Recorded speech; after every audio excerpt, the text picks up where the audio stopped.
কথাটা বলে মায়রার একই গালে আগের চেয়েও জোরে আরেকটা থাপ্পড় মেরে দেয়। এতদিন পর এত শক্ত একটা থাপ্পড় খেয়ে মেয়েটার এমনি মাথা ঘুরছিল। আবারও আরেকটা থাপ্পড় খেয়ে মায়রার মনে হলো গাল ছিঁড়ে গেল, কান ফেটে গেল। মায়রা আবারও হুমড়ি খেয়ে পড়ে যায়। জুতোর র্যাকের সাথে আগের চেয়েও জোরে ধাক্কা খায়। ডান পাশের কপালের কোণে বেশ জোরে লেগেছে। মায়রার মাথা ঝিমঝিম করে ওঠে, চারপাশ কেমন অন্ধকার লাগে। রুমা নেওয়াজ ইরফানের চিৎকারে ঘর থেকে বেরিয়ে এসেছিলেন। ইরফানকে এভাবে মায়রাকে মারতে দেখে দ্রুত পায়ে এগিয়ে আসেন। ইরফান মায়রার দিকে আবারও এগোনোর আগেই রুমা নেওয়াজ দু হাতে ইরফানকে ঠেলে শব্দ করে বলে ওঠে, ইরফান, থেমে যাও। ইরফান এখনো জ্বলন্ত চোখে মায়রার দিকে চেয়ে আছে। তারেক নেওয়াজ বাইরে বেরিয়েছিলেন। ভেতরে প্রবেশ করে ভেতরের অবস্থা দেখে তার চোখে মুখে বিস্ময় ভর করল। ইরফানকে পাশ কাটিয়ে ভেতরে প্রবেশ করে মায়রার পাশে রিতা বসে মায়রাকে আগলে নিয়েছে। তারেক নেওয়াজ মায়রার পানে চেয়ে রইল মায়া ভরা চোখে। মেয়েটি মাথা নিচু করে আছে, চোখ থেকে টপ টপ করে পানি পড়ছে, যেন বৃষ্টি ঝরছে। তারেক নেওয়াজ ইরফানের দিকে তাকালো। ইরফান এখনো মায়রার দিকে ভস্ম করে দেওয়া চোখে চেয়ে আছে। তারেক নেওয়াজের রাগ হয়, প্রচণ্ড রাগ, আর নিতে পারছেন না। ইরফানের সামনে গিয়ে দাঁড়ালো।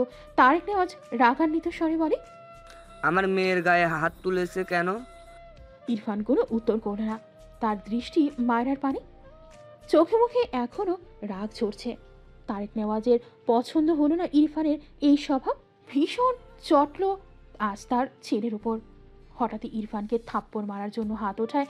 তখনই ভেতর থেকে ত্রিনা বেগম বেরিয়ে এসে তার ভাই তারেক নেওয়াজের হাত আটকে ধরে বিস্ময় কণ্ঠে বলে, কি করছো ভাই? এভাবে মারছে কেন ইরফানকে?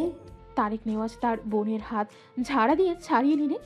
ইরফানের দিকে চেয়ে অসহায় কণ্ঠে বলে, আমি তোমাকে মানুষ করতে পারলাম না ইরফান। কথাটা বলে দুর্বল পায়ে এগিয়ে গিয়ে সোফায় বসলেন। তার শরীর খারাপ লাগছে। তিনি ভেবেছিলেন ইরফান মায়রাকে মেনে নিয়েছে। এতদিন পর এসে এই সিনারি দেখে সে আর নিতে পারছে না। টিনা বেগম বিস্ময় চোখে ইরফানকে দেখল, সাথে মায়রাকে মেঝেতে বসে ওভাবে নীরবে চোখের পানি ছেড়ে দিতে দেখে অবাক হয়। মানের দৃষ্টি মায়রার পানে। রাগ কমছে কিনা র্যাকে একটা জোরে সোরে লাথি বসিয়ে হনহন করে বাইরে চলে যায়। মায়রা জুতো র্যাকের পাশেই হাত রেখেছিল। ইরফান লাথি দেয় হাতের কয়েকটা আঙুল চাপায় পড়ে।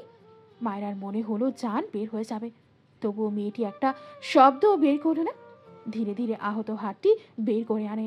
চীনা বেগম দ্রুত এগিয়ে গিয়ে মায়রার সামনে বসে মায়রাকে আগলে নিল। মায়রা যেন একটা মায়ের কোল পেল এতক্ষণে। চীনা বেগমকে জড়িয়ে ফুপিয়ে উঠল। রুমা নেওয়াজ দীর্ঘশ্বাস ফেলে স্বামীর পাশে গিয়ে দাঁড়ায়। চীনা বেগম মায়রার গালে নজর করে দেখলো আঙুলের ছাপগুলো যেন মায়রার ফর্সা গালে জলজল করছে। চীনা বেগম মায়রার মুখ মুছে দিলেন আলতো করে, মৃদু স্বরে বলে, কান্না থামা মা। মায়রা দু হাতে টিনা বেগমকে জড়িয়ে রাখলো। কান্না থামে না মেয়েটার। টিনা বেগম ধরে ধরে নিয়ে গিয়ে তারেক নেওয়াজের পাশে মায়রাকে বসিয়ে দেয়। মাথার এলোমেলো হিজাব খুলে দেয় নিজ হাতে। মায়রার দিকে পানি এগিয়ে দেয়। মায়রা একটু পানি খেয়ে মাথা নিচু করে থাকে। টিনা বেগম মায়রার পাশে বসে মায়রাকে জড়িয়ে নিল তার সাথে। মায়রা টিনা বেগমের কাঁধে মাথা রেখে চোখ বুঝে নেয়। বন্ধ চোখের পাতা দিয়ে অশ্রু গড়ায়। তারেক নেওয়াজ অসহায় চোখে মায়রার মলিন মুখটার দিকে চেয়ে রইল। হাত বাড়িয়ে মায়রার মাথায় হাত বুলিয়ে তুই সম্বোধন করে বলে, আমায় ক্ষমা করে দিস মা। আমার ছেলের সাথে বিয়ে দিয়ে আমি তোর নিজের বাবা হতে চেয়েছিলাম, কিন্তু তা তো হতে পারলাম না। উল্টে আমার ছেলেকে দিয়ে তোর উপর নির্যাতন বাড়িয়ে দিয়েছি। কথাটা বলে তারেক নেওয়াজ এক দীর্ঘশ্বাস ফেলে তার ঘরের দিকে চলে যায়।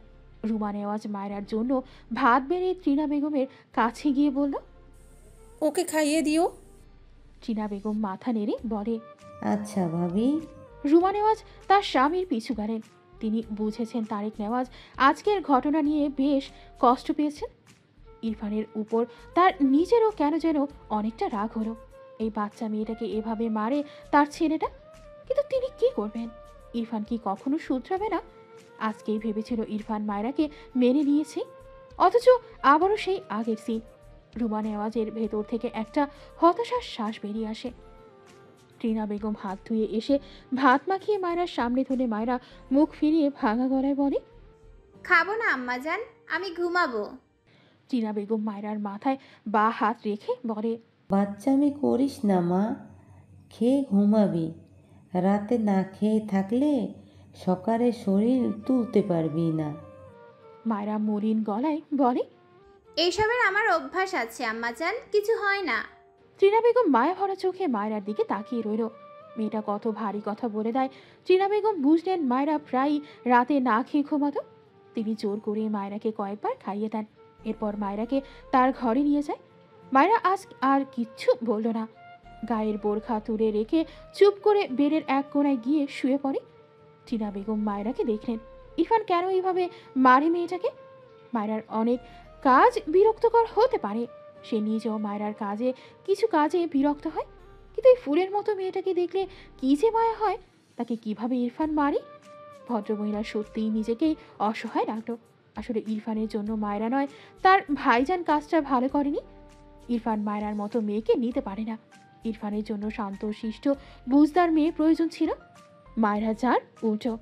আর মায়রার জন্য এরকম একজনকে দরকার ছিল যে মায়রার চঞ্চলতা, বোকামি, বাচ্চা মেয়ে সব সহ্য করতে পারবে। মেয়েটির গল্প যে তার ভাইয়ের কাছে শুনেছে। তার মায়রার জন্য কান্না আসে কেন যেন। মেয়েটার ভালো থাকাটা বোধহয় ভাগ্যে লেখা নেই। মায়রার হঠাৎই ঘুম ভেঙে যায়। পাশ ফিরে দেখলো ত্রিনা বেগম ঘুমিয়েছে। মায়রা ধীরে ধীরে শোয়া থেকে উঠে বসে। মাথার কাছে একটা ছোট ঘড়ি দেখলো মায়রা 11টা বাজে। মায়রা চুপ করে বেশ অনেকক্ষণ বসে থাকলো। এতদিন পর ইরফানের হাতে শক্ত মার খেয়ে মেয়েটার মন বিষিয়ে উঠল। চোখের কোণ ঘেঁষে পানি গড়িয়ে পড়ে। চোখ মুছে বেড থেকে নেমে দাঁড়ায়, ব্যালকনির দিকে এগিয়ে যায়। ব্যালকনিতে গিয়ে বেশ কিছুক্ষণ একা একা দাঁড়িয়ে থাকে মায়রা। বিষণ্ণ মনে কিছুটা নীরব, কিছুটা ব্যস্ত শহর দেখে। রং বেরঙের লাইট রাতের অন্ধকারময় চারপাশটাকে আলোকিত করে রেখেছে। থেকে থেকে গাড়ি, বাইক, ট্রাক সব নিজ নিজ গন্তব্যে ছুটছে। মায়রা নীরব চোখে চেয়ে দেখে। একসময় মাথা তুলে খোলা আসমানের দিকে তাকায়। আজ জ্যোৎস্না নেই, তবুও মায়রার আকাশ ভালো লাগলো। ইরফানের দেয়া থাপ্পড়গুলোর কথা মনে পড়ল। সেই প্রথম দিকে থাপ্পড় খেয়ে মায়রা শুধু তার না দেখা মায়ের কথাই মনে পড়তো। নিজের জন্য তেমন কষ্ট হতো না, সে তো ইরফানকে ভালোবাসতো না। কিন্তু আজ দুটো থাপ্পড় খেয়ে মায়রার ভীষণ কষ্ট হলো। গালে তীব্র ব্যথা, তবে মায়রাকে সেই শরীরের ব্যথা কাবু করতে পারল না। ইরফানের দেয়া থাপ্পড় দুটো তার মনে রেখেছে। সে কি অনেক বড় অপরাধ করেছে? যে ঠিকমতো খেতেই পারতো না, সে অত জুতা নিয়ে কি করবে? তার শেষওয়ালা সত্যিই খুব নিষ্ঠুর। সে যতটা ভাবে তার চেয়েও ভীষণ নিষ্ঠুর। লোকটা তাকে মেরেই বোধহয় শান্তি পায়। চোখ থেকে না চাইতেও দুঃখ ভরা অশ্রু গড়িয়ে পড়ে। মনে মনে সেই না দেখা মাকে কল্পনা করো, যে মা তাকে এত এত কষ্ট করে 10 মাস পেটে বইয়ে বেরিয়েছে, যে শ্যামলা রঙের ছিল। মায়রার ভীষণ ভালো লাগে শ্যামলা মেয়েদের। এই যেমন মীরা মেয়েটা। মায়রা মীরাকে ভেবে কল্পনায় তার মাকে সাজায়। মায়রা তাকে নাম দিয়েছে একটা, বিড় করে আওড়ালো। শ্যামা মা। মনে মনে প্রশ্ন জাগে, তার শ্যামা মা থাকলে সে কি তার মায়ের বুকে ঘুমোতে পারত? কেউ বাধা দিলেও সে ঘুমাতো জোর করে। সে যা ইচ্ছা বলুক সে শুনতো না। কেউ কিছু বললে বলতো এটা তার গর্ভধারিণী মা। কিন্তু এখন তো পালিত মাকে চেনে, রক্তের সম্পর্ক নেই। সে সেই মায়ের বুক না যেতেই তাকে কত কটু কথা শুনতে হয়। মায়রার আর সাহস হয় না পা বাড়ানোর। অন্ধকার আকাশ পানে চেয়ে থাকা দুটি চোখ থেকে অশ্রু গড়িয়ে গাল বেয়ে পড়ে। তার শেষওয়ালা আর না দেখা অদৃশ্য শ্যামামাকে যেন ঝাপসা দেখল। যারা ভীষণ নিষ্ঠুর, একজন তাকে রেখেই চলে গেল, আরেকজনের শুধু মারার সুতো খুঁজে বেড়ায়। ব্যালকনি থেকে ভেতরে এসে ঘর থেকে বেরিয়ে আসে মায়রা। ঘর থেকে বেরোলে ইরফানের দাদিকে দেখে ডাইনিংয়ে বসে পানি খেতে। ইরফানের দাদি মায়রাকে দেখে কাছে রাখলো। মায়রা মাথা নিচু করে এগিয়ে গিয়ে দাদিমার পাশে দাঁড়ায়। ইরফানের দাদি মায়রাকে তার পাশের চেয়ারে বসিয়ে দিয়ে মায়রার গালে হাত দিল। সে সন্ধ্যার পরপর ওষুধ খেয়ে ঘুমিয়েছিল বলে তখন কোনো কিছু জানেনি। পরবর্তীতে ত্রিনা বেগম তাকে সব বলেছে। মায়রার জন্য তার মায়া হলো। মৃদুস্বরে বলে, মায়রা মায়া মায়া চোখে তাকালো ইরফানের দাদির দিকে। তার নিজের দাদির কথা মনে পড়ল। এই নামে তাকে তার দাদি ডাকত। তার দাদি গ্রামের হলেও গায়ের রং ছিল ফর্সা। দাদি বেঁচে থাকতে মায়রা মাঝে মাঝেই দাদির কাছে গিয়ে ঘুমাতো। তার দাদি নিজেই অন্যের বাড়ি থাকতো, তাই তাকে সবসময় নিতে পারতো না, কিন্তু মাঝে মাঝে তাকে বুকে নিয়ে ঘুমাতো। একদিন সেই বুকটাও হারিয়ে গেল মায়রার জীবন থেকে। সবাই তাকে একা ফেলে চলে গেল। মায়রা ইরফানের দাদির দিকে চেয়ে আবদার করে, দাদিমা, আজ আপনার সাথে আমায় ঘুমাতে নিবেন? ইরফানের দাদি মৃদু হেসে বলে। অবশ্যই দিদি ভাই। মায়রার মুখেও ছোট্ট এক প্রাপ্তির হাসি ফুটে ওঠে। রাত বাজে 1টা। ইরফান বাড়ি ফিরেছে। ঘরের লাইট জ্বালালো। বেডের ওপর নজর গলে দেখলো বেড ফাঁকা। ইরফান ঢোক গেল। দ্রুত পায়ে ব্যালকনিতে গিয়ে চেক করলো মায়রা আছে কিনা। নেই। ওয়াশরুমেও চেক করলো, কিন্তু পায় না। ইরফান ফোঁস করে শ্বাস ফেলে। ঘর থেকে বেরিয়ে দ্রুত পায়ে সিঁড়ি বেয়ে নামতে থাকে। তার ফুপু দাদি দুজনেই আছে। তাদের কারো কাছে মায়রা আছে বলে মনে হয় না ইরফানের। ইরফান আগে তার ফুপুর ঘর চেক করলো। মায়রাকে না পেয়ে সরাসরি তার গ্র্যান্ডমায়ের ঘরে যায়। দরজা ঠেলে ভেতরে প্রবেশ করলো। ড্রিম লাইটের আলোয় মায়রার মুখটা সর্বপ্রথম তার চোখে পড়ল। তার গ্র্যান্ডমাকে জড়িয়ে ধরে ঘুমিয়ে আছে। ইরফান ধীর পায়ে এগিয়ে গিয়ে মায়রার পাশে দাঁড়ায়। মায়রার মুখপানে চেয়ে থাকে। চোখে মুখে অসহায়ত্ব। আজ কতদিন পর রাগটাকে সামনে নিতে না পেরে আবারও তার বার্ডফ্লাওয়ারকে আঘাত করল। ইরফানের গলা শুকিয়ে আসে। সামান্য নিচু হয়ে মায়রাকে তার গ্র্যান্ডমায়ের থেকে ছাড়িয়ে নেয়। মায়রাকে কোলে নিতে গেলে ইরফানের দাদি মায়রাকে নিজের সাথে শক্ত করে ধরে বলে। কেন এসেছো এখানে? ইরফান ভ্রু কুঁচকে গম্ভীর গলায় বলে। দাও। ইরফানের দাদি মায়রার মাথায় হাত বুলিয়ে রেগে বলল, ওকে ভুলে যাও, ওকে আর পাবে না তুমি। আমি তোমাদের মাঝে সব ঠিক করতে আসলাম। দেখে যাও একটু ঠিকঠাক লাগলো। সব শেষ এখন। ওকে আমি আমার সাথে কানাডা নিয়ে গিয়ে কানাডিয়ান এক ছেলের সাথে। ইরফান তার গ্র্যান্ডমায়ের কথা বলার মাঝেই শক্ত গলায় শব্দ করে বলে ওঠে, গ্র্যান্ডমা। এত শব্দ করে কথা বলায় মায়রা ঘুমের মধ্যেই নড়ে চড়ে ওঠে। ইরফানের দাদি চোখ বুঝলেন। তিনি রেগে আছেন ইরফানের উপর। এই মেয়েটাকে মেরে গালটার কি অবস্থা করে দিয়েছে। চোখ বুঝে রেখেই বলে, ইরফান দাদুভাই, তুমি এখান থেকে যাও। তুমি কি দেখছো ওর গালের অবস্থা? তোমার মাঝে দয়া মায়া নেই। ও আমার সাথে থাকুক, তুমি যাও। ইরফান মায়রার দিকে তাকালো। জিভ দিয়ে ঠোঁট ভিজিয়ে মাথা নিচু করে মায়রার গালে দুটো চুমু খায়। ইরফানের দাদি চোখ ছোট ছোট করে বলে, আমাকে তোমার চোখে পড়ছে না? ইরফান গম্ভীর গলায় বলে, ওকে দিচ্ছ না তো কি করব? ওকে এখানে আদর করছি, তুমি চাইলে দেখো। ইরফানের দাদি চোখ মুখ কুচকে তাকিয়ে বলে, তুমি যাবে এখান থেকে? ইরফান বিরক্তি কণ্ঠে বলে ওঠে, আমার বার্ড ফ্লাওয়ারকে আমাকে দাও, আমি কিন্তু নিজেই নিতে পারবো। তুমি ব্যথা পাবে বলে চেয়ে নিচ্ছি। ইরফানের দাদি আবারও চোখ বুঝে বলে, তুমি যাও এখান থেকে। আজ কিছুতেই আমার দিদি ভাইকে তুমি পাবে না। ইরফান মায়রাকে টেনে ধরে বলে, মা ওকে ছাড়ো। ইরফানের দাদি মায়রাকে ছাড়ে না। রেগে বলে, ইরফান, আমি কিন্তু তোমাকে মারবো ওকে ছাড়া। ইরফান অসহায় কণ্ঠে বলে, গ্র্যাম্মা তুমি ওকে ছাড়ো প্লিজ। ইরফানের দাদি এবার কিছুটা দমড়ে মনে হয়। ইরফানকে একটু অন্যরকম লাগছে। মায়রাকে ছেড়ে দেওয়ার সাথে সাথে ইরফান মায়রাকে কোলে তুলে নেয়। 1 সেকেন্ডও সময় নষ্ট না করে বড় বড় পা ফেলে ঘর থেকে বেরিয়ে যায়। ইরফানের দাদি অবাক হয় ইরফানের কাণ্ডে। এমন ধূপধাপ মেরে দেয়, আবার এই মেয়ে ছাড়াও চলে যায়। একে কিভাবে সিধে করা যায়? ইরফান মায়রাকে তার বেডে শুইয়ে দিল। এরপর বাইরে গিয়ে ফ্রিজ থেকে বরফ নিয়ে আসে। মায়রার পাশে বসে 2 হাতে খুব মনোযোগ দিয়ে মায়রার গালে বরফ দিয়ে দেয় আলতো হাতে। মায়রার চোখ মুখে বিরক্তি। গালে ঠান্ডা অনুভূতি হওয়ায় মেয়েটা চরম বিরক্তিতে এপাশ থেকে ওপাশে ফিরে শুয়ে পড়ে। ইরফান মায়রার দিকে হেরে গিয়ে মায়রাকে তার দিকে ঘোরায়। মুখ নামিয়ে মায়রার ভেজা গালে চুমু আঁকে। হাতে অর্ধেক বরফ ছুঁড়ে ফেলে হাত থেকে। এরপর আবারও আহত গালে বেশ কয়েকটা চুমু আঁকে।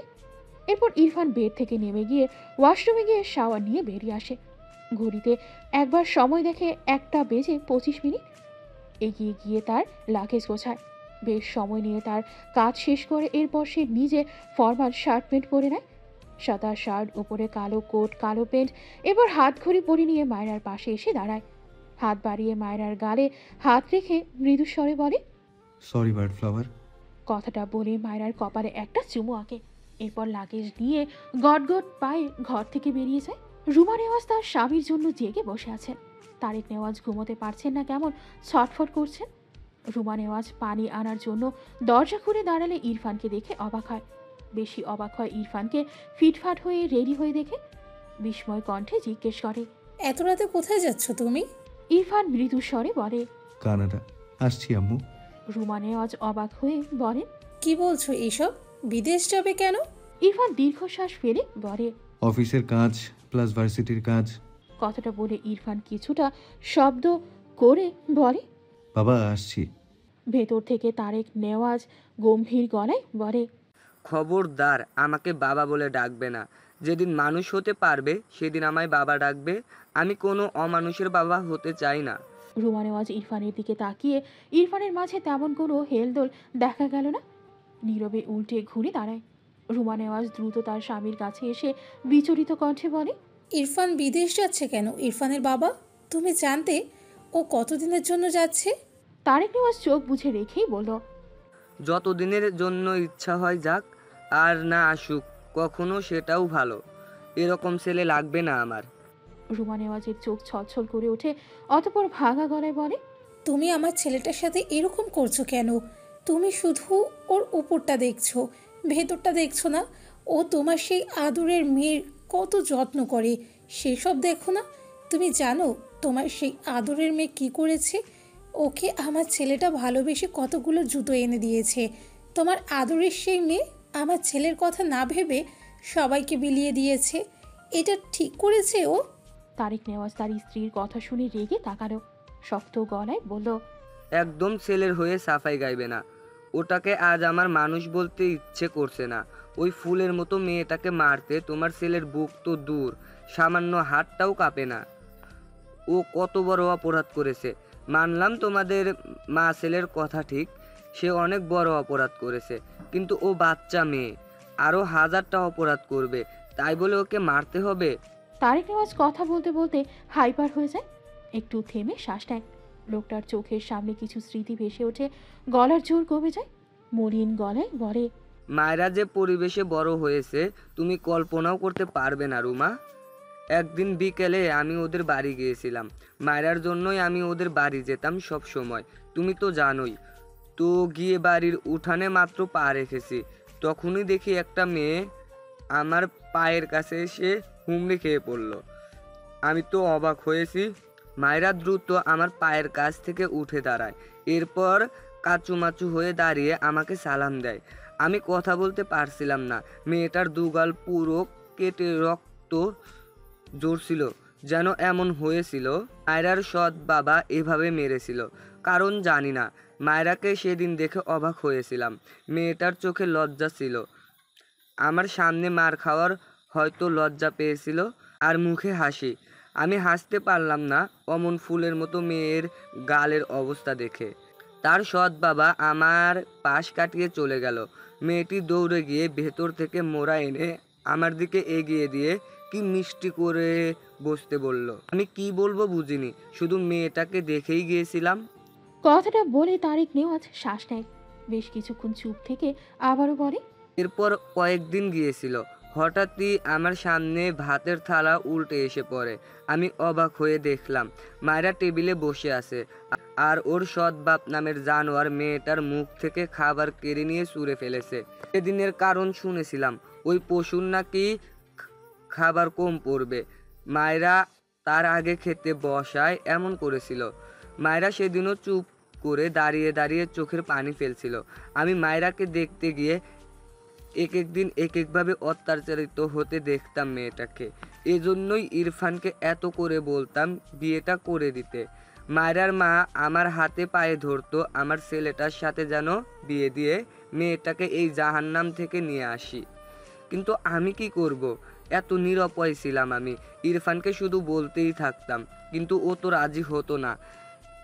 মাঝে মাঝে ভাবতাম অন্য ছেলে দেখে বিয়ে দেই, কিন্তু মেয়েটাকে দেখে এত মায়া লাগে। আমি যেন তার বাবা হওয়ার লোভ সামলাতে পারিনি। আমার বন্ধু রেখে যাওয়া শেষ স্মৃতিও। কথাগুলো বলে তারেক নেওয়াজ আবারও থামে, গলা জড়িয়ে আসে, আবারও বলে, ইরফানকে শেষমেশ রাজি তো করাতে পেরেছি, কিন্তু কখনো বুঝিনি মেয়েটাকে এখানে এসেও এভাবে মার খেতে হবে। যদি জানতাম তবে সত্যি মায়েরাকে আমার মেয়ে করে আনার দুঃসাহস দেখাতাম না। কথাগুলো বলে তারেক নেওয়াজ দীর্ঘশ্বাস ফেলেন, যেখানে হাজারো আক্ষেপ জমানো। এরপর আবারও বলে, একদিন মায়েরার সাথে রাস্তায় দেখা হয়। মেয়েটি খালি পায়ে মাথা নিচু করে একা একা হাঁটছিল।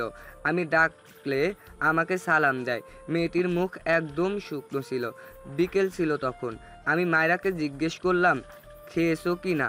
মায়েরা হেসে বলে, হ্যাঁ খেয়েছি আঙ্কেল, পেটে জায়গা নেই একদম।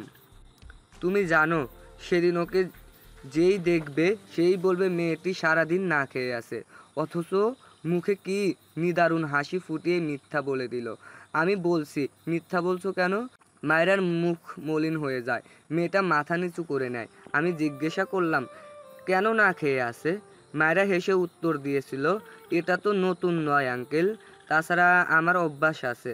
আমি তখন বললাম, তুমি কি মাঝে মাঝেই এমন না খেয়ে থাকো? ও কি যে একটা ভারী উত্তর দিয়েছিল হেসে। কথাটা বলে তারেক নেওয়াজ বেশ অনেকক্ষণ চুপ থাকে। এরপর ভারী গলায় বলে, বলেছিল যারা 3 বেলা খেতে পায় তারা তো ভাগ্যবতী হয় আঙ্কেল। তুমি বুঝতে পারছো রুমা, এই মেয়েটা 3 বেলা কখনো খেতে পারেনি। যারা 3 বেলা পেট ভরে ভাত খায় মায়েরা তাদের ভাগ্যবতী ভাবে। এই মেয়ের গায়ে তোমার ছেলে দিনের পর দিন হাত তোলে। মেয়েটি এত কিছুর পরও সৎ মায়ের একটুখানি ভালোবাসা পেয়ে বলতো সে অনেক ভাগ্যবতী। এমন মা কয়জন পায়? সে তার সৎ বাবার মার খেয়ে ভুলে যেত, অবজ্ঞা অপমান সব ভুলে যেত। তার সৎ মায়ের হাতে কখনো মার খায়নি সে, সৎ মা আদর করতো যে, তাই সে সব ভুলে থাকতো। আমার বন্ধুটার উপর খুব রাগ আর অভিমান, বুঝলে? ও ওর বউয়ের সাথে সেই আচরণগুলো করতো। মায়েরা সন্তান হয়ে বাপের পাপের শাস্তি বোধহয় পেয়েছে জীবনে। মায়েরার দাদির সাথে আমার সম্পর্ক ছিল ভালো, মায়ের মতো একদম। সেই মায়েরাকে মায়েরার মায়ের জীবন কাহিনী শুনিয়েছে। ওর মায়ের কাহিনী আরও করুন, সেসব বলে শেষ করা যাবে না। ভদ্রমহিলা মায়েরাকে পেটে নিয়ে যে অত্যাচারগুলো সহ্য করেছে ওসব ভাবলেও এত খারাপ লাগে। সেই কাহিনী শুনে মায়েরা নাকি সেদিন খুব কেঁদেছিল, একটু পর পর জ্ঞান হারাচ্ছিল। ওর মা আমাকে বললে আমি মায়েরাকে ডক্টর দেখাই। ডক্টর বলেছিল মেয়েটার ব্রেইনের উপর খুব চাপ পড়েছে, তাই এমন। আমি নিজেই ওষুধ কিনে বেশ কয়েকদিন মেয়েটির চিকিৎসা করাই। তুমি কি বুঝতে পারছো? মেয়েটা যেই কাহিনী শুনে পাগল হতে বসেছিল, বিয়ের পর তার সেই মায়ের কাহিনী তার নিজের সাথে রিপিট হতে চলেছে। ইরফানের এত এত জঘন্য ব্যবহার ওর মনে প্রভাব ফেলেনি। এখন ইরফান ওর সামনে চাঁদ সূর্য এনে দিলেও ওর মনে ধরবে সেসব। আমি প্রথমেই বুঝিয়েছিলাম মায়েরা ইরফানের সাথে স্বাভাবিক হতে পারবে না, তাই ডিভোর্সের কথা বলতাম। কিন্তু কখনো কখনো স্বার্থপর হয়ে ভাবতাম মেয়েটা আমার কাছেই থাক। ও কখনো বাবার ভালোবাসা পায়নি, আমি ওকে একটু বাবা হয়ে ভালোবাসি। ইরফানও মায়েরাকে মেনে নিচ্ছে না মনে হলো। সব মিলিয়ে ভাবলাম মায়েরা হয়তো একটা স্বাভাবিক জীবন পাবে, কিন্তু না, তোমার ছেলের দ্বারা এসব হবে না। আমি মেয়েটাকে একটা সুস্থ জীবন দিতে পারলাম না, এটুকু সুখ এনে দিতে পারলাম না। তারেক নেওয়াজ কথাগুলো বলে তার ঝাপসা চোখ জোড়া মুছে নিল। রুমা নেওয়াজ বিস্ময় চোখে চেয়ে রইল তারেক নেওয়াজের পানে। ওইটুকু মেয়ের জীবন এমন, মেয়েটাকে দেখে একটুও বোঝা যায় না। রুমা নেওয়াজের চোখ কখন যে ভিজে উঠে সে নিজেও টের পায়নি। ইরফান বেশ কিছুক্ষণ তার বাবা মায়ের ঘরের সামনে দাঁড়িয়ে কিছু পা বাড়াতে নিলে তার বাবার কথা শুনে থেমে যায়। মায়ের জীবন কাহিনীর এক টুকরো দুঃখ তার কানে এসে বাড়ি খায়। তার কষ্ট হচ্ছে, অস্থির লাগছে। ইরফান এক প্রকার দৌড়ে সিঁড়ি বেয়ে উপরে উঠে যায়। তার ঘরের ভেতর প্রবেশ করে তার পায়ের গতি থামিয়ে দেয়। বেডের দিকে তাকায় অসহায় চোখে। মায়েরা গুটিসুটি মেরে শুয়ে আছে, ডান হাতটি ডান গানের নিচে পেতে কি নিশ্চিন্তে ঘুমায় মেয়েটা। ইরফান ঠকিরে তার বাবার কথাগুলো কানে বাজে। তার বাটফ্লাওয়ার কখনো 3 বেলা খেতে পারেনি। তার বাটফ্লাওয়ারের সামনে থেকে ভাতের প্লেট উল্টে ফেলে দেওয়া হতো। এত কষ্ট পেয়ে বাটফ্লাওয়ার কোটিপতি হওয়ার ইচ্ছে করেছিল। ইরফান 2 হাতে মাথার চুল টেনে ধরে। তার বাটফ্লাওয়ারকে অন্য কেউ মেরে মেরে কেটে দিত। এরপর বিয়ের পর সেও মারত তার বাটফ্লাওয়ারকে, আজও মেরেছে।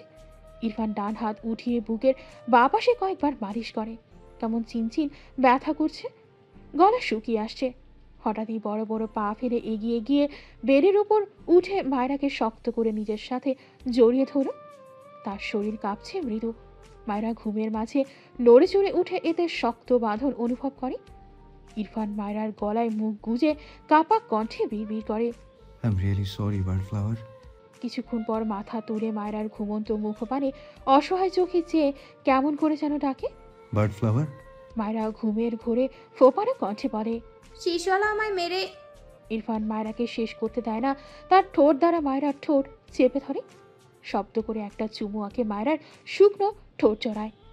এরপর মায়রার কানের কাছে মুখ নিয়ে ছোট করে বলে, I promise you bird flower, I will never hurt you again. কথাটা বলে মায়রার দিকে তাকালে দেখলো মেয়েটা ঘুমে বিভোর। কতক্ষণ যে মায়রার মুখপানে চেয়ে রইল তার ইয়ত্তা নেই।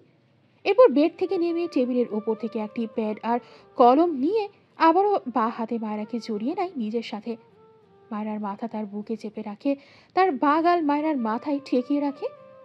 ডান হাতের প্যাড মায়রার মাথার কাছে বালিশের উপর রেখে মেরে। এরপর কলমের হেড ঘুরে লেখার জন্য কলম ধরে। হাত কাঁপছে। মুখ নামিয়ে মায়রার মাথায় একটা চুমু আঁকে। এরপর লেখা শুরু করে, আমার একান্ত বার্ড ফ্লাওয়ার। আমার বার্ড ফ্লাওয়ার কে জানো? আমার মায়েরা পরি। বার্ড ফ্লাওয়ার আমার এক ভয়ানক আসক্তি, যে আসক্তির শিকড় বহুবার ছিঁড়তে গিয়ে আমি বারবার ভীষণ বাজেভাবে জড়িয়ে গিয়েছি বার্ড ফ্লাওয়ার নামক আসক্তির শিকড়ে। যে আমার বার্ড ফ্লাওয়ারকে আঘাত করেছে তার শাস্তি তোমার শিশুওয়ালা প্রস্তুত করবে, আর তোমার শিশুওয়ালা তোমায় যে আঘাত করেছে এর শাস্তি শিশুওয়ালার বার্ড ফ্লাওয়ার দিবে। তোমার শিশুওয়ালা তার বার্ড ফ্লাওয়ারের থেকে শাস্তি পেতে খুব শীঘ্রই তোমার চরণে মাথা বাঁধবে। তুমি শাস্তি প্রস্তুত করে নাও। তোমার হার্টলেস শিশুওয়ালা তার বার্ড ফ্লাওয়ারের শাস্তি গ্রহণ করবে নিঃশব্দে। তারপর সে তার বার্ড ফ্লাওয়ারের সম্পূর্ণ সংস্পর্শে আসবে তোমার সকল অভিমান অভিযোগ মুছে দিতে। এটি তোমার একান্ত শিশুওয়ালা। লেখা শেষ করে ইরফান কাগজটি ছিঁড়ে এক ভাঁজ করে বালিশের ওপর রেখে দেয়, কাগজটির উপর কলম। এরপর মায়রার সারা মুখে ছোট ছোট বেশ অনেকগুলো চুমু আঁকে। সবশেষে কপালের সময় নিয়ে ঠোঁট দাবিয়ে রাখে। এরপর মায়রাকে ছেড়ে বেড থেকে নেমে দাঁড়ায়। মায়রা গুটিসুটি মেরে শুয়ে পড়ে। ইরফান মায়রাকে কাঁথা দিয়ে ঢেকে দেয়। ঘরের এসি অফ করে হালকা করে ফ্যান দেয়। মায়রার ঘুমন্ত বেশ অনেকক্ষণ চেয়ে থাকে। এরপর সময় নষ্ট না করে ঘর থেকে বেরিয়ে যায়। ইরফান লাগেজ গাড়ির ভেতর ডিকির ভেতর রেখে তারখনই পেছন থেকে শুদ্ধ ঘুম ঝরানো কণ্ঠে বলে, কিরে, তোর না কালকে যাওয়ার কথা ছিল, আজ যাচ্ছিস যে? ইরফান কিছু বলল না। শুদ্ধ বিরক্ত হলো সে। ইরফানদের বাড়িতেই ছিল, তবে বাইরে থেকে এসেছিল 10টার পর পর, এসে ঘুমিয়েছিল। এখন তার মামা তাকে ডেকে ওঠালো, ইরফানকে এয়ারপোর্টে ড্রপ করে দিয়ে আসতে বলল। এগিয়ে এসে বলে, আজ যাচ্ছিস কেন? ইরফান গম্ভীর গলায় বলে, মাই উইশ, তুই গাড়ি নিয়ে আয়। কথাটা বলে ইরফান তার বাইকের কাছে যায়। বেশ অনেকগুলো দিন পর বাইকের কাছে আসলো।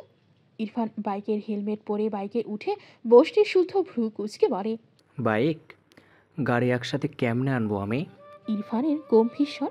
কথাটা বলে বাইক স্টার্ট দেয়। চোখের পলকে হাওয়া হয় শুদ্ধ চেঁচিয়ে বলে, আসতে চালা, মরবি নাকি? ইরফান ততক্ষণে মিলিয়ে গিয়েছে। শুদ্ধ গাড়িতে উঠে গাড়ি স্টার্ট দিল। একে কখন কোন ভূত ধরে আল্লাহ জানে। বাইক ধরতে দিবে না মানে দিবে না, হয়তো রাখার ব্যবস্থা করবে ওখানে। শুদ্ধ কিছু একটা ভেবে হাসল। এয়ারপোর্টে পৌঁছে শুদ্ধ লাগেজ নিয়ে বেরিয়ে আসে গাড়ি থেকে। এক সাইডে ইরফানকে উল্টো ঘুরে দাঁড়িয়ে থাকতে দেখে এগিয়ে এসে বলে, ধর তোর লাগেজ। ইরফান উল্টো ঘুরে শুদ্ধর দিকে তাকিয়ে বলে, ওকে দেখে রাখবি। শুদ্ধ মিটি মিটি হেসে বলে, হ্যাঁ অবশ্যই, তুই থাকবি না, আমি দেখে রাখবো। সময় সুযোগ করে ডেট করব, চলবে না শোনা? ইরফান বিরক্ত চোখে তাকালো শুদ্ধ দিকে, গম্ভীর গলায় বলে, পাড়ার পিছে কাউকে লাগাইনি বলে সাহস পাচ্ছিস? ফিরে এসে আগে এই ব্যবস্থাটাই করব, ওয়েট। শুদ্ধ মেকি হেসে বলে, আরে এসব কি অভদ্র কথা? আমি বলতে চাচ্ছিলাম, মায়েরা তো আমারই মায়ের পেটের বোনই প্রায়। ও আসলে আমার মায়ের পেট থেকে বেরোতে গিয়ে অ্যাক্সিডেন্টলি কার না কার পেট থেকে বেরিয়ে গিয়েছে। ইরফান শুদ্ধর হাতের থেকে লাগেজ নিয়ে এগিয়ে যায় কয়েকবার। হঠাৎই থেমে গিয়ে পিছু ফিরে ডাকে, শুদ্ধ। শুদ্ধ ফোনে কিছু করছিল। ইরফানের ডাকে শুদ্ধ মাথা তুলে তাকায়। এগিয়ে গিয়ে ইরফানের সামনে দাঁড়ালে ইরফান বলে, ওকে কলেজ গেট থেকে বের হতে নিষেধ করবি, আর একা একা কোথাও যেতে দিবি না। ঝোঁক গিরে বলে, আর ও যখন যা খেতে চাইবে সব এনে দিবি। শুদ্ধ কিছু বলতে চায়, তার আগে ইরফান বলে ওঠে, রিকোয়েস্ট ইউ, ওকে নিয়ে আর একটাও ফান করবি না। শুদ্ধ থেমে গেল। ইরফানের দিকে ভালোভাবে তাকালো। ইরফানের চোখ দুটো বেশ লাল। শুদ্ধ ইরফানের ঘাড়ে হাত দিয়ে বলে, সব মেনে নিলাম, তোকে বেশি আপসেট লাগছে। কিছু কি হয়েছে? ইরফান ছোট করে বলে, নাথিং। কথাটা বলে ইরফান গট গট পায়ে এয়ারপোর্টের এন্ট্রি গেটের ভেতর প্রবেশ করে। মায়েরা সকাল সকাল উঠে নামাজ পড়ে ব্যালকনির মেঝেতে চুপ করে বসে আছে। চোখ ঘুরিয়ে ঘুরিয়ে ইরফানকে খুঁজে বেড়ায়, কোথাও নেই লোকটা। কোথায় গিয়েছে? সে তো দাদিমার সাথে ঘুমিয়েছিল। সকালে উঠে ইরফানের ঘরে দেখে বুঝেছে ইরফানই তাকে এই ঘরে এনেছে। কিন্তু সকাল থেকে ইরফানকে দেখতে না পেয়ে মেয়েটার ভীষণ মন খারাপ হয়। মায়েরা মনে মনে ভেবেছে সে ইরফানকে সরি বলবে। থাপ্পড় খাওয়া এ তো তার নতুন নয়, কিন্তু ইরফান তাকে জুতো দিয়েছিল, ওগুলো অন্যদের দিয়ে দেওয়া উচিত হয়নি হয়তো। বেশ বেলা করে ঘরে আসে মায়েরা। মেঝেতে একটা কাগজ পড়ে থাকতে দেখে মায়েরা এগিয়ে গিয়ে কাগজটি তুলে নেয়। তখনই তার ঘরে রীতা আসে খাবার নিয়ে। মায়েরাকে ডাকলে মায়েরা কাগজটি পেটের ভাঁজে রেখে রীতার দিকে এগিয়ে যায়। রীতার হাতে পরোটা আর চা। রীতা হেসে বলে, রুমা আম্মায় দিল, তোরে খাইতে কইল ময়রা, খাও নাও। মায়েরা একটু অবাক হয়। এখন বেশ ভালোই সকাল, এত তাড়াতাড়ি কেউ খায় না। আর সেখানে তার শাশুড়ি তার জন্য এই সকাল সকাল পরোটার চা বানিয়েছে। মায়েরা রীতার হাত থেকে প্লেট আর চায়ের কাপ নিয়ে বলে, এই সকালে এগুলো কে বানালো রীতা আপু? রীতা হেসে বলে, রুমা আম্মায় বানাইছে মাইরা, আমিও একটু একটু সাহায্য করছি। মায়েরা মৃদু হেসে চায়ের কাপে কয়েকবার চুমুক দেয়। তার শাশুড়ির হাতের চা খুব মজা হয়। ধরনীর বুকে সন্ধ্যা নেমেছে। মায়েরা আজ কলেজ যায়নি। মেয়েটি সারাদিন ঘরেই ছিল। ইরফানের জন্য মন খারাপ। কোথায় লোকটা? আজ সারাদিন একটিবারের জন্য দেখলো না। এখনো আসে না কেন? কোথায় গিয়েছে? মায়েরা অপেক্ষা করে ইরফানের জন্য। ব্যালকনি থেকে রাস্তার এক ধ্যানে তাকিয়ে থাকে ইরফানের গাড়ি ঢুকবে কখন সে আসায়। মাগরিবের নামাজ পড়ে এসে মায়েরা সেই যে বসলো ব্যালকনির ধারে, মেয়েটির দৃষ্টিরও যেমন নড়চড় নেই, তেমন তার বডিরও নড়চড় নেই। ইরফান আসে না কেন? তার মনে এই প্রশ্নই ঘুরপাক খায়। অভিমানও হয়। মায়েরা ভাবে ইরফান আসলে সে কথা বলবে না, তাকে মেরেছে, সে কেন কথা বলবে? কিন্তু সে আসুক, মায়েরা অ্যাটলিস্ট তাকে দেখতে তো পাবে। অপেক্ষা করতে করতে ঘরে রুমা নেওয়াজ এসে ডাক দেয় মায়েরাকে। নিজের শাশুড়ির গলা পেয়ে মায়েরা দ্রুত ব্যালকনি থেকে ঘরের ভেতরে আসে। মৃদু স্বরে বলে, জি মা। রুমা নেওয়াজ এগিয়ে এসে নরম গলায় বলল, খেতে এসো, তোমার বাবা আমি অপেক্ষা করছি তোমার জন্য। মায়েরার চোখ মুখে বিস্ময়। সে তার শাশুড়িকে চিনতেই পারছে না। এটা তার শাশুড়ি তো? বদল টদল হয়েছে নাকি? মায়েরার ভাবনার মাঝেই রুমা নেওয়াজ মায়েরার হাত ধরে যেতে যেতে বলে, তোমার মাথায় তেল দাও না কেন? চুলগুলো সব নষ্ট হয়ে যাবে। খেয়ে আমার ঘরে যাবে, তেল দিয়ে দেবো, বুঝেছো? মায়েরা একটার পর একটা ঝটকা খাচ্ছে। ওরে আল্লাহ, বলে কি তার শাশুড়ি? শাশুড়িটা এত ভালো হয়ে গেল কি করে? মায়েরা ভেবেই পাচ্ছে না। নিচে নেমে দেখলো চীনা বেগম, দাদিমা সহ শুদ্ধ ভাইও আছে। মায়েরা চোখ ঘুরিয়ে ঘুরিয়ে ইরফানকে খুঁজল। সবাই আছে অথচ সেই লোকটা নেই কেন? মায়েরার ভীষণ মন খারাপ হয়।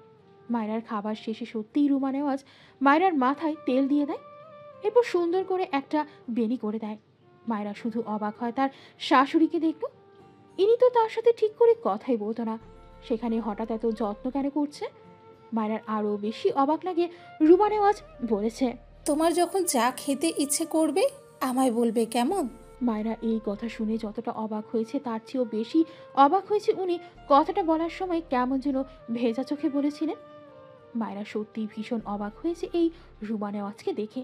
তবে ভালো লাগলো, কি সুন্দর মায়ের মতো তার যত্ন করেছে। তার সৎ মা উপরে উপরে এত যত্ন করতে না পারলেও মনে মনে খুব ভালোবাসে। মায়েরা তার ঘরে এসে আবারও ব্যালকনিতে যায়। এটার মন চটফট লাগছে। সেই গতকাল থেকে ইরফানকে এক নজরের জন্য দেখেনি। কোথায় লোকটা? আর কখন আসবে বাড়ি? তার উপর কি অনেক রেগে আছে বলে বাড়ি আসছে না? উনি আসলেই মায়েরা সরি বলে দেবে, কিন্তু উনি তো আসছেই না। মায়েরা ব্যালকনির রেলিং ঘেঁষে বসে পড়ে। রেলিংয়ের সাথে মাথা ঠেকিয়ে রাখে।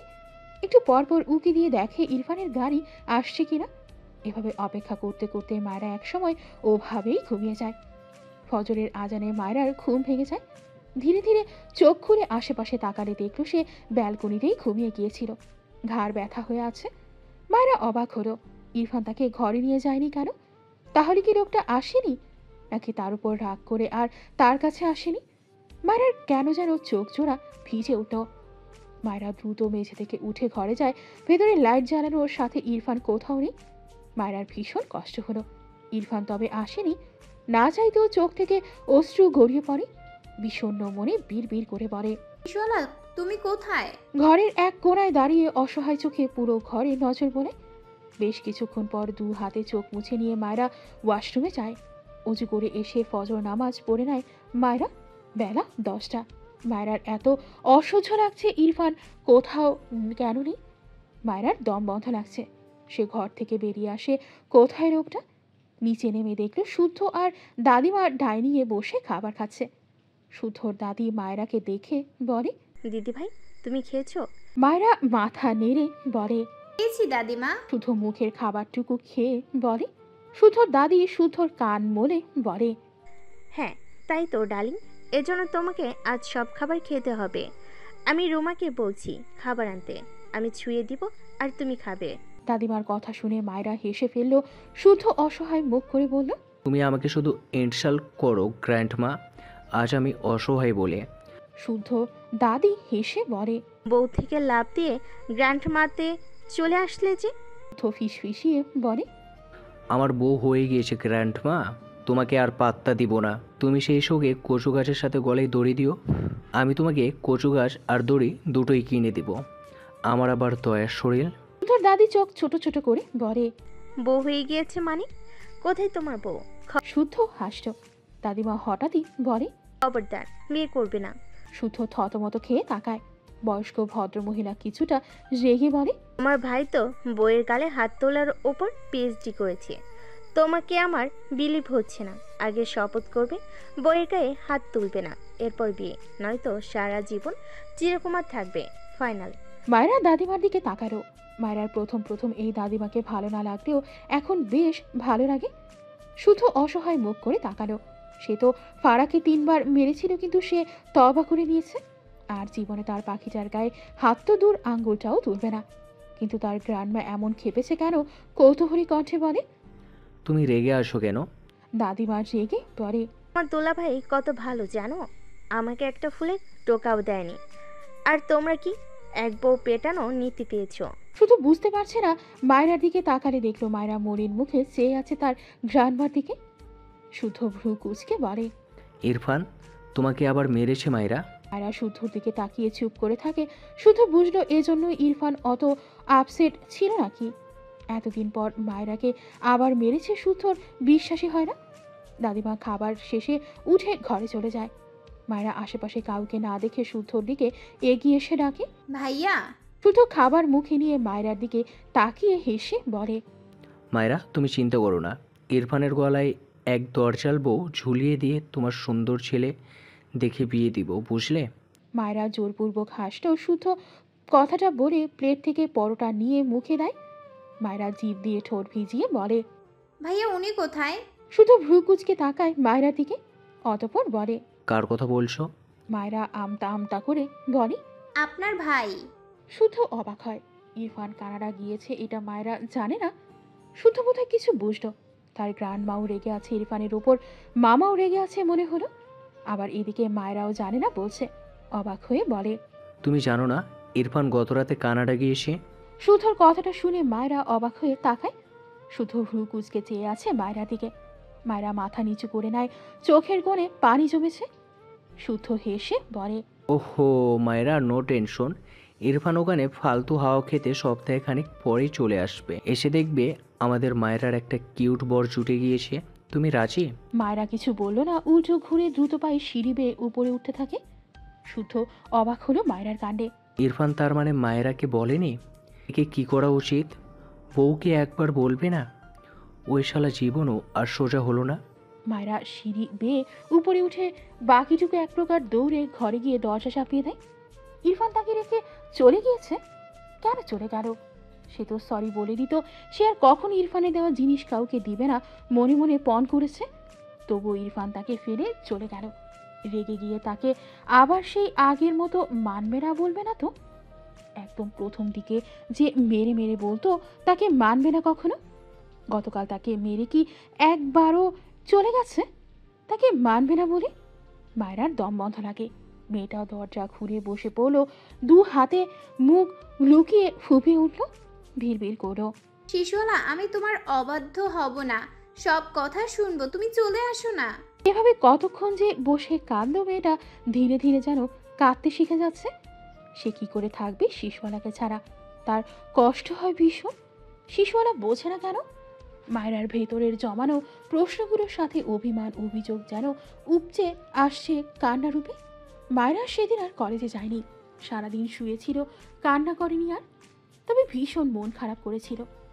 একটা মানুষের সাথে কয়েক মাস থেকে হঠাৎ সেই মানুষটা যখন থাকে না, তখনকার অনুভূতি হয়তো মায়রা তার শিশুওয়ালাকে দিয়ে ভীষণ ফিল করেছে। সন্ধ্যা নামলে মায়রা ঘর থেকে বেরিয়ে নিচে আসে। শুদ্ধকে সোফায় বসে থাকতে দেখে মায়রা এগিয়ে গিয়ে বলে, ভাইয়া, আপনার ভাইয়ের সাথে আমাকে একটু কথা বলিয়ে দিবেন?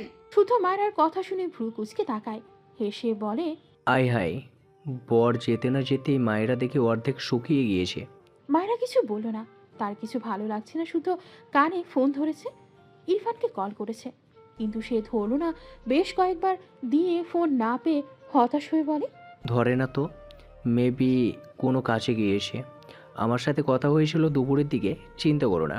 কথাটা বলে শুদ্ধ কারো ফোন রিসিভ করে কথা বলতে ব্যস্ত হয়।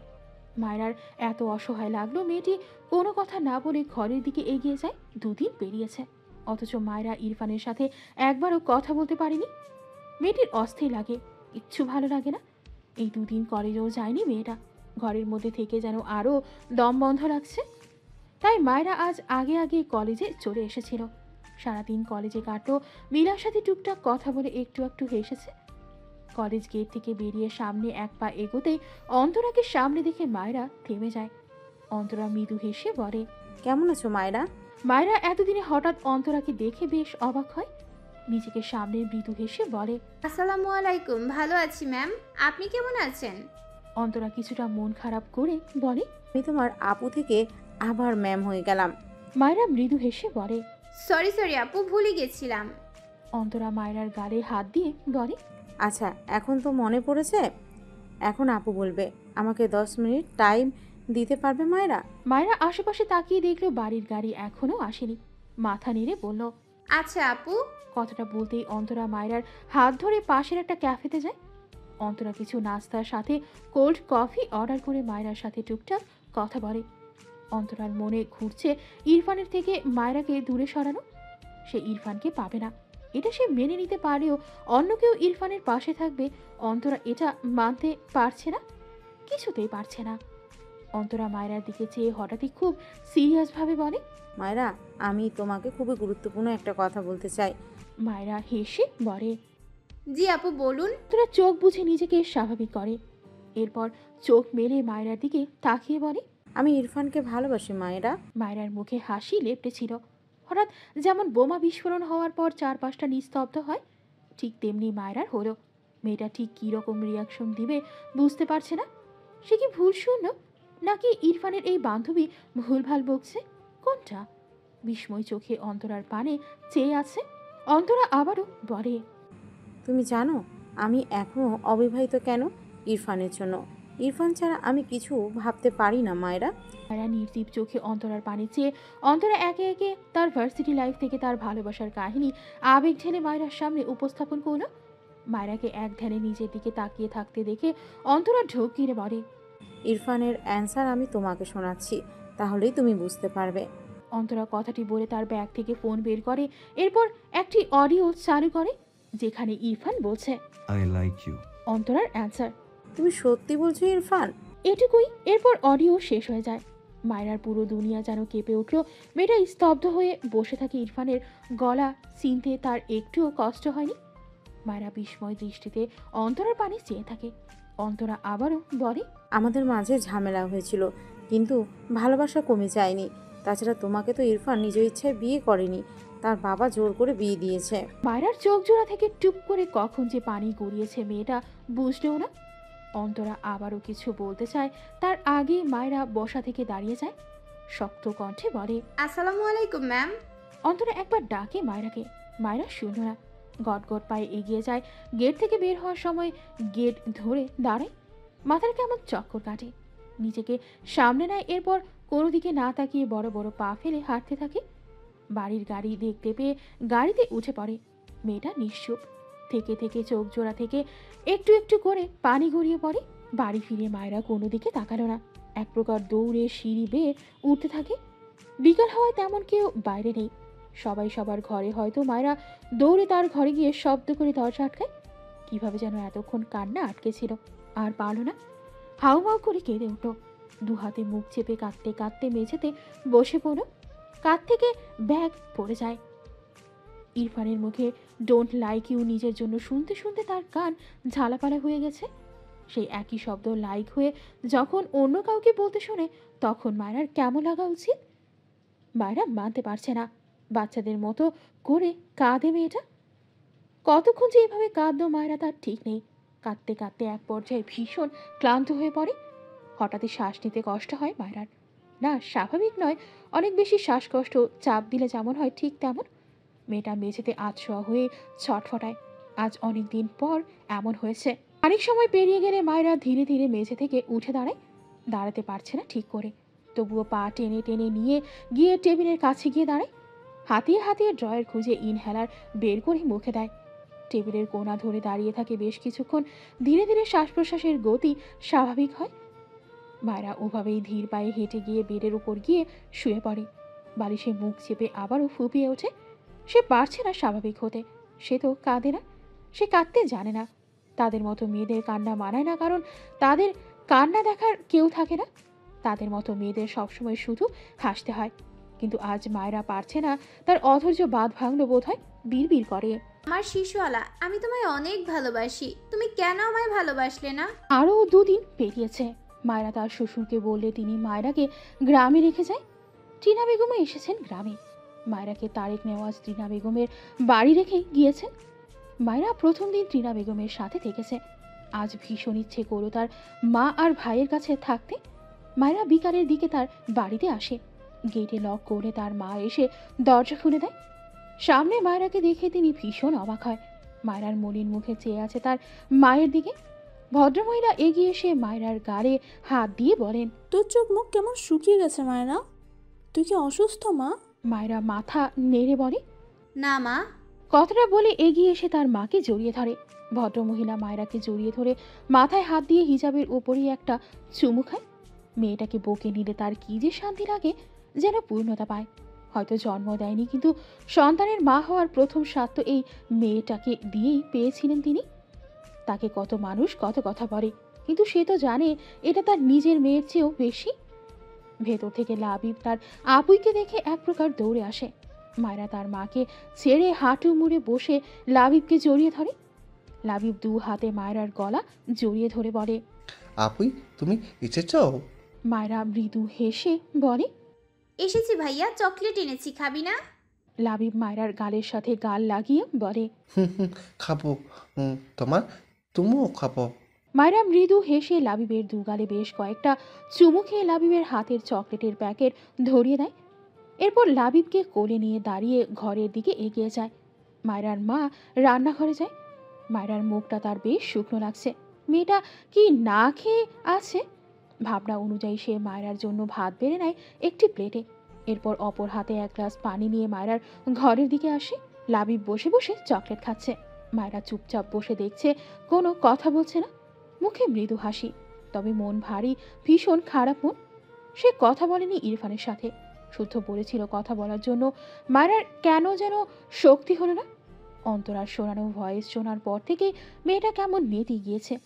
কখন যে চোখের কোণে পানির কণা জমেছে তাও বুঝতে পারল না। মায়ের ডাকে ঝাপসা চোখ জোড়া দ্রুত মুছে নিয়ে মাথা তুলে তাকায়।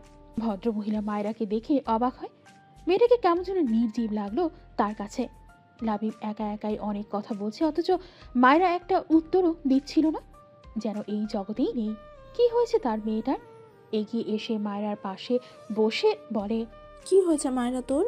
মায়রা হেসে বলে, কিছু না মা, তুমি ভাত নিয়ে আসলে যে দুপুরে খাওনি? মায়রার মা হাতের গ্লাস পাশের ছোট টেবিলের উপর রেখে ভাত মাখাতে মাখাতে বলে, তোকে খাওয়াতে এনেছি, তুই কি ঠিক মতো খাওয়া দাওয়া করিস না? চোখ মুখ কেমন শুকিয়ে ফেলেছিস। মায়রা তার মায়ের দিকে চেয়ে রইল চুপচাপ, দোনমোনা করে বলে, লাবিবের বাবা বাড়ি নেই? ভদ্রমহিলা করুণ চোখে তাকালো মায়রার দিকে। বা হাত মায়রার মাথায় রেখে বলে, এই নে মা, হা কর। মায়রা কোনো কথা ছাড়া মুখ হা করল, যেন তার মায়ের বলার অপেক্ষাতেই ছিল, যেন কতদিনের ক্ষুধার্ত সে। মায়রা মা মায়রার মুখে ভাত তুলে দেয়। লাবিব এগিয়ে এসে মায়রার কোলের মধ্যে বসে বলে, আপুই তুমি কি খাও? মায়রা লাবিবের গালের সাথে গাল লাগিয়ে হেসে বলে, অমৃত খাই সোনা ভাইয়া। লাবিব আদো আদো স্বরে প্রশ্ন করে। অমলেট কি? মায়রা চুপ করে থাকলো, কিছু বলল না। মায়ের হাতের খাবার মানেই তো অমৃত। কতদিন পর খেতে পারলো। মেয়েটার খুশিতেই চোখ জোড়া ভিজে উঠল। নিজেকে সামনে তার মায়ের বাড়িয়ে রাখা হাত থেকে আরেকবার ভাত নিয়ে লাবিবের সাথে দুষ্টুমি করে।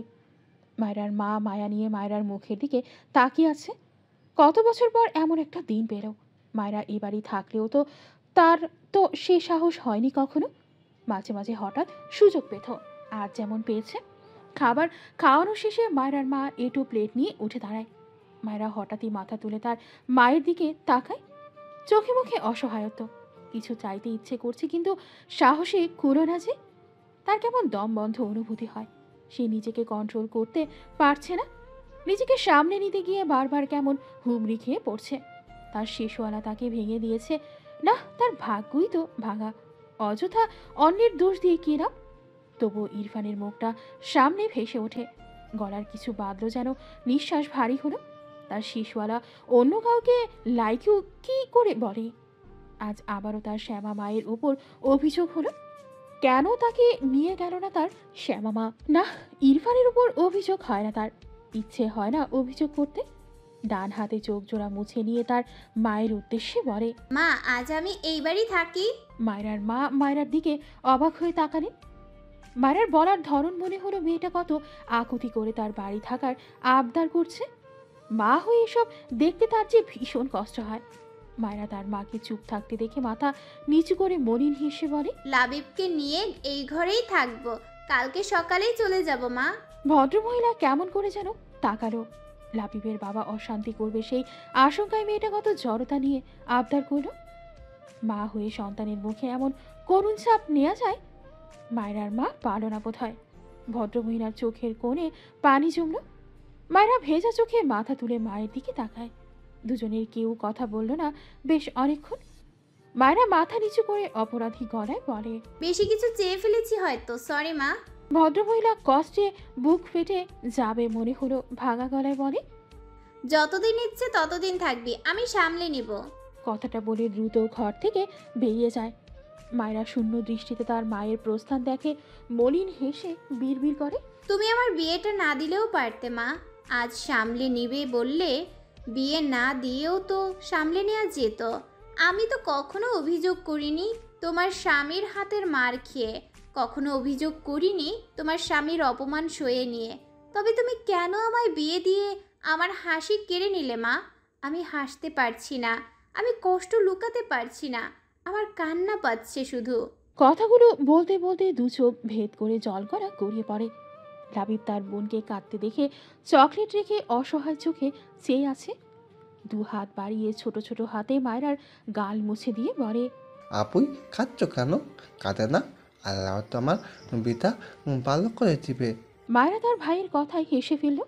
লাবিবের গালে চুমু খায় বেশ কয়েকটা। অতপর লাবিবকে তার সাথে জড়িয়ে নিয়ে বলে, তুই এত ভালো কেন ভাইয়া? লাবিবও তার বোনকে জড়িয়ে ধরে বলে, আমি ভালো, আপুই ভালো। রাত প্রায় 10টা। মায়রার ঘুম আসে না। লাবিব তার সাথে ঘুমিয়েছে। মায়রা বারবার এপাশ ওপাশ করে। ঘরের বাইরে টুংটাং আওয়াজ পায়। মায়রা বেড থেকে নেমে দাঁড়ায়। সে তার এত জঘন্য অস্থিরতা থামাতে পারছে না। মায়রা ভাবলো সে লাবিবের বাবার কাছে অনুরোধ করবে সে যেন এই একটা রাত তার মায়ের সাথে তাকে থাকতে দেয়। সে একটা রাত তার মায়ের বুকে ঘুমাতে চায়, যদি একটুখানি শান্তি লাগে। ভাবনা অনুযায়ী মায়রা ঘুমন্ত লাবিবকে করে তুলে নেয়। এরপর বাইরে বেরিয়ে দেখলো লাবিবের বাবা তার ঘরে দরজা লাগাচ্ছে। তখনই মায়রা সেখানে গিয়ে দাঁড়ায়। মায়রাকে দেখে ভদ্রলোক অবাক হয়। তিনি হয়তো জানতেন না মায়রা এসেছে। মায়রা লাবিবের বাবার দিকে চেয়ে আমতা আমতা করে বলে, আমাকে একটু মায়ের সাথে থাকতে দিবেন? লাবিবের বাবার বোধহয় কথাটা পছন্দ হলো না। কিছু না বলে লাবিবকে মায়রার কোল থেকে কেড়ে নেওয়ার মতো করে ছিনিয়ে নেয়। মায়রা ভয় পায়। লাবিবের বাবা লাবিবকে কোলে নিয়ে মায়রার দিকে চেয়ে রেগে বলে, তুই কি ঠিক করে নিয়েছিস আমাদের পিছু ছাড়বি না? বিয়ে দিল তোর মায়ের পছন্দের ছেলের সাথে, তবুও তোর এ বাড়িতেই আসা লাগে? তোর কি বুদ্ধি নেই? আমার ছেলেটাকে যে এত দরদ দেখাস, ও কে তোর? ও তোর কে হয়? মায়েরা দু হাত জমা করে মাথা নিচু করে দাঁড়িয়ে আছে। চোখের কোণে বিন্দু বিন্দু পানি জমতে শুরু করেছে। লাবিবের বাবা আবারও বলে, এটা আমার বাড়ি। যাকে মা মা করে সারাদিন ডাকিস ও তোর মা হয়। একদিনও পেটে নিয়েছিল তোকে? তোর মাও নেই, বাবও নেই। এটা তোকে আর কয় হাজার দিন মনে করিয়ে দিতে হবে? আমার বউ আমার ছেলে তোর কেউ নয়, বুঝেছিস? ছোট থেকে যে আমার বউ আমার সাথে পিড়াপিড়ি করে তোকে বড় করেছে, সেই কৃতজ্ঞতা থেকে এবার তুই আমার বাড়ি থেকে বিদায় হ। আর নিতে পারছি না তোকে। আর যদি এ বাড়িতে এসেছিস তবে সেদিন তোকে মেরেই ফেলবো। আমার বউ বাচ্চার উপর জাদু করে দিয়েছে। কোথাকার কোন মেয়ে জন্মের ঠিক আছে কি না তাও তো বিশ্বাস হয় না। সেই মেয়েকে এত বছর পেলে বিদায় করলাম, তবুও বিদায় হওয়ার নাম নেই। সুযোগ পেলে দৌড়ে আসবে। কুকুরকে তাড়িয়ে দিলেও তো ও আসতে 10 বার ভাববে। তোর কি আমার বাড়িতে আসতে একটুও লজ্জা লাগে না? আবার আমার বউয়ের সাথে ঘুমাতে চাস? কোথাকার কোন মেয়ে আমার বউ বাচ্চা নিয়ে ঘুমাবে? অনেক মেনেছি, আর না, যা এবার। কথাগুলো বলে ঠাস করে দরজা লাগিয়ে দেয়। লাবিব একবার কেঁপে ওঠে ঘুমের ঘরে। মায়েরার মাও ঘুমিয়েছে। লাবিবের বাবার কথাগুলো তেমন জোরে ছিল না, এই জন্য কারোর ঘুম ভাঙল না। মায়েরা স্তব্ধ হয়ে বন্ধ দরজার পানে চেয়ে রইল। চোখের পানির বাঁধ ভেঙেছে। সত্যিই তো, সে যাকে মা বলে ডাকে সে তো তাকে পেটে নেয়নি একদিনের জন্য হলেও। লাবিবও তো তার নিজেরই ভাই নয়, এই বাড়িটাও তো তার নয়। মা ভাই তার তো কেউ নয়। সে বোধহয় কুকুরের চেয়েও জঘন্য। তাকে বাড়ির মালিক তাড়িয়ে দিলেও সে আবারও সেই পাতানো মা পাতানো ভাইয়ের ভালোবাসা নিতে আসে। সত্যিই তো তার লজ্জা নেই। তাকে বাড়ির মালিক তাড়িয়ে দিয়েছে, অথচ সে ছ্যাঁচড়ার মতো সেই বাড়িতে এসে খাবার খেয়েছে। উল্টো ঘুরে ধীরে ধীরে তার ঘরে গিয়ে তার ফোনটা হাতে নিল। একবার চুপচাপ ঘর থেকে বেরিয়ে মেইন গেট শব্দহীন করে বাইরে বেরিয়ে একবার পিছু ফিরে তাকায়। শব্দহীন কান্নায় মেতেছে যেন তার দু চোখ। কতক্ষণ যে বাড়িটায় চোখ বোলালো, এই বাড়িটায় তার যে কত চর থাপ্পড় অপমান, হঠাৎ হঠাৎ পাতানো মায়ের ভালোবাসা মিশে আসে। তার পাতানো ছোট্ট ভাইটাকে কত আদর করত। সে তো তার আপুয়ের চুমু ছাড়া বেশি দিন থাকতেই পারে না। কিন্তু মায়েরা যে বাইরের মানুষ, ওই যে রাস্তার পাশে মানুষ ঘুমায়, মায়েরা আসলে তাদের মধ্যেই একজন, যার কেউ নেই, কেউ না। মেয়েটা কান্না মাখা চোখে তার মায়ের বন্ধ দরজার দিকে তাকালো, বিড়বিড় করলো, ভালো থেকো মা, তোমায় কখনো ভুলবো না। আমার সোনা ভাইয়া, তুই একদিন অনেক বড় হ। তোদের ভীষণ ভালোবাসি আমি। কথাগুলো বলে দরজাটা আলতো হাতে ফিরিয়ে দেয়। হাত কাঁপছে কেন যেন। আর কখনো এখানে আসা হবে না তার। দরজা চাপিয়ে দিয়ে আলতো হাতে দরজাটা ছুঁয়ে রাখলো। চোখ বুঝে নীরব অশ্রু বিসর্জন দেয়। দম বন্ধ লাগছে। মায়ের হাতে আর খাওয়া হবে না, কখনো দেখা হবে না মায়ের মুখটা, কখনো আর ভাইটাকে কোলে নিতে পারবে না। সত্যি তার ভাগ্য একদম ভাঙাচোরা। কত যত্ন করে তার ভাগ্যে দুঃখ লিখে রাখা। যত দিন যাচ্ছে মায়েরা বোধহয় সেটাই উপলব্ধি করছে। বেশ কিছুক্ষণ পর মায়েরা ধীর পায়ে এগিয়ে যায় কোন দিকে জানো। প্রায় মিনিট 5 হাঁটলে দেখলো কাঁচা রাস্তার ধারে একটি কবর। কাঁচা বাঁশের চিকন করে কেটে কেটে কবরটি ঘেরাও করা। মায়েরা এগিয়ে গিয়ে একপাশে দাঁড়ালো। তার দাদি তাকে দেখিয়েছিল এটা নাকি তার মায়ের কবর, যে মা তাকে পেটে ধরেছিল, যাকে এই স্বার্থপর দুনিয়া বাঁচতে দেয়নি। মায়েরা এক কোনায় চুপ করে বসল। বাঁশের ফাঁক দিয়ে ডান হাত ঢুকিয়ে কবরের শক্ত মাটি স্পর্শ করে। কেমন অদ্ভুত অনুভূতি হলো। তার শ্যামামা এখানে ঘুমিয়ে আছে। বাঁশের কঞ্চির সাথে কপাল ঠেকিয়ে নীরবে অশ্রু বিসর্জন দেয় মায়েরা। আলতো হাতে শক্ত মাটি বোলায়, ফোপানো কণ্ঠে বলে, মামা, তুমি তো জানতে এই দুনিয়া কত স্বার্থপর, তবু কেন তোমার সাথে আমায় নিয়ে গেলে না? আমার কেউ নেই জানো, এই দুনিয়ার মানুষগুলো খুব স্বার্থপর শ্যামামা। তোমার আল্লাহকে একটু বলবে তোমার মতো আমাকেও যেন একটু ঘুম পাড়ায়। আমি তোমার কাছে যেতে চাই, আমি তোমার বুকে ঘুমাতে চাই শ্যামামা। কথাগুলো বলতে বলতে ফুপিয়ে কেঁদে ওঠে। দু হাত কবরের ওপর রেখে বাঁশের কঞ্চির সাথে কপাল ঠেকিয়ে কান্নায় ব্যস্ত হয়। মায়েরা গত রাতে তার মায়ের কবর থেকে ত্রিনা বেগমের বাড়ি ফিরেছিল।